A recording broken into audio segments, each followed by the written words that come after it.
Earl Grey, organic Earl Grey, with just a little snifter of milk. Some say you should have it black with lemon, but what do they know? They're just connoisseurs.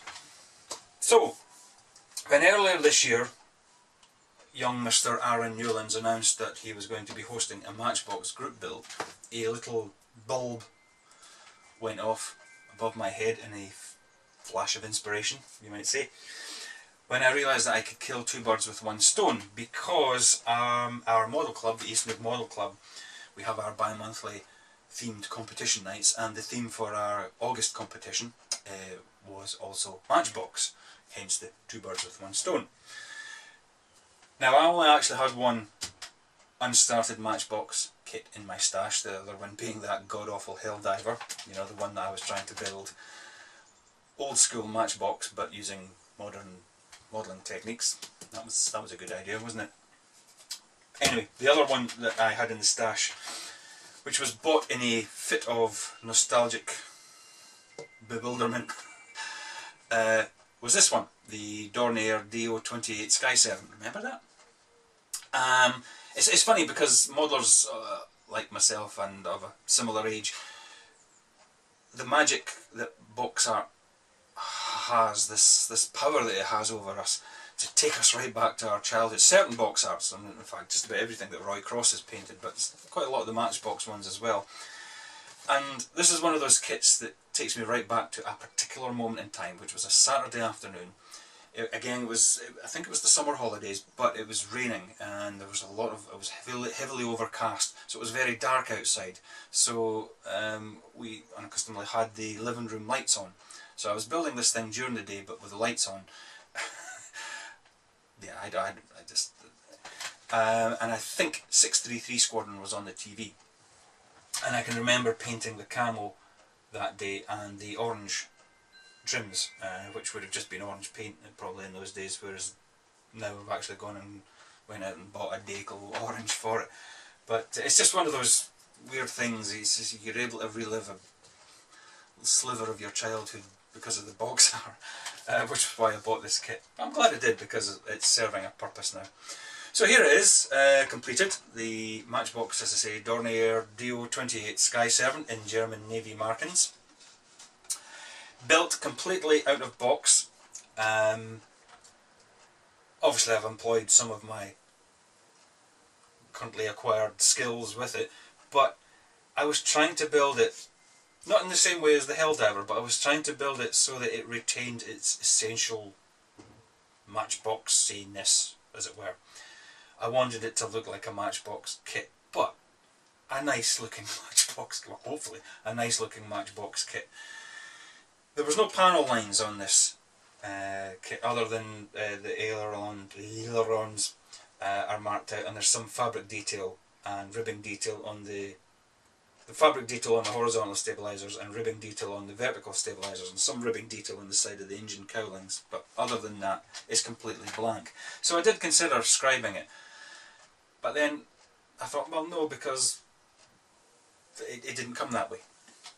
I'll tell you what was very difficult though, because it has a square section fuselage. If you're trying to get rid of a seam line on a typical oval shaped fuselage, which is fine on the top there, you're trying to get rid of a seam line that's completely flat, top and bottom. It's an absolute nightmare. I mean, it fitted quite well because they have locator pins and whatnot. But just getting rid of that seam, it took me days to sanding and filling and sanding and filling. And on the top I seem to have, seem to have got rid of the seam. I appear to have achieved the result I was looking for. On the underside there is, depending on how you move it, you can get the occasional little hint of a line, but anyway. But what I have done is I've added to it. I haven't taken anything away from it, I haven't replaced anything. I did consider replacing the passenger windows, but the parts that came with the kit were actually quite good anyway. They were quite clear once they were dipped in clear or whatever it was I used. So I've added little bits here and there just to give it a little bit of a little perk up, as it were, which was seat belts for the passenger seats, seat harnesses for the pilot and co-pilot. I gave them a couple of control yokes, and I made up a very, very, very, very basic instrument panel as well. And exterior wise, the thing is covered in grab rails. There's a grab rail either side of the rudder. There's grab rails either side of the cockpit. I'm assuming that from what I can see on the box art that you can gain access to the cockpit not via the main fuselage well, as it were, but I think there's doors either side that the pilot and co-pilot can get in and out. So there's grab rails there, there's foot rails for them to climb up on, and there's a foot rail just at the passenger door. The pitot tube, I did that. There's a little red light that sits atop the rudder. I did a bit of clear plastic and painted it clear red. The antenna wire as well. I stuck in a couple of cuttings of aluminium tubing just underneath the exhaust areas, so they now have proper exhausts. The blade antenna, windscreen wipers, and the big sort of characteristic wing light, the landing light that it has. Again, I used that same method of cutting the hole out and then plonking a bit of clear in, but it's actually quite a deep wing, so the clear sprue didn't cut it, as it were. I have, God knows when I'm ever going to do this, but it's HPH Models 1/32 scale Arado 196, the big seaplane thing. It's a full resin kit, but it comes with resin canopies as well. So they come on their casting blocks, obviously, which are clear resin. So I cut a chunk of that, plonked it in, and it's sanded down nicely. So it looks like it has a nice big landing light there.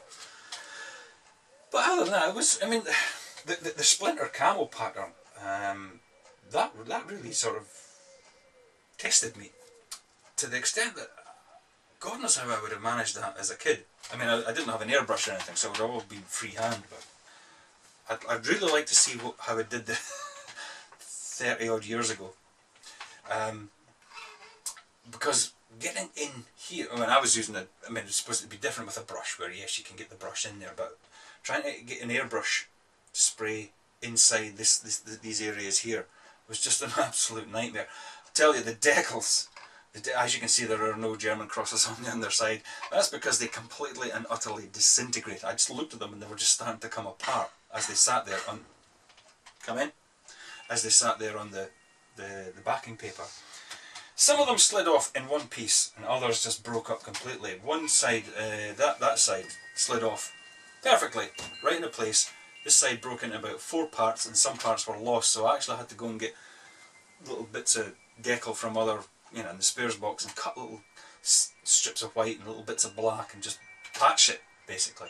And then I thought about, getting another set of decals, and I thought, well, no, I'm trying to build this one again, retaining its